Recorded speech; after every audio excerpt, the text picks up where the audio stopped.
केपी ओलीजी के छ? अब चुनाव आउँदैछ, अनि के भयो त? आफै हारिने हो कि भन्ने डर छ। बालेन सरसँग डर लाग्यो कि क्या हो? डर लाग्यो। होइन, बालेन सरसँग त डराउनै पर्छ। ल ल, मजाक होइन, बरु चुनावको कुरा गरौँ न। नगरौँ न, यो यस्तो नगरौँ न। होइन होइन, भन्नु न, यो चुनाव कसले जित्ला? बालेनलाई सोध्नु। ए, के बालेन सरलाई सोध्नु र? जित्ने उहाँले नै त होला।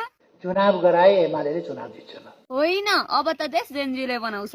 फ्यान्टा र कोकाकोला चोरेर हिँड्नेहरूले देश बनाउँछन्। भयो भयो, फाल्टु कुरा नगरौँ। बरु समीर तामाङजी पनि सत्तामा जान खोज्दै हुँदो रहेछ नि, उहाँलाई के भन्न चाहनुहुन्छ त? नपुगिने ठाउँतिर किन जान खोज्ने? अनि आफू चाहिँ पुग्नुहुन्छ त? पुग्छु जस्तै लाग्दैन। होइन, केही कथम तपाईँ सत्तामा पुग्नुभयो, फेरि प्रधानमन्त्री हुनुभयो भने चाहिँ के गर्नुहुन्छ त? एमालेलाई खोज्दा नभेटिने बनाइदिन्छु, धुलो पिठो बनाइदिन्छु, भित्तामा लगेर टाँसिदिन्छु।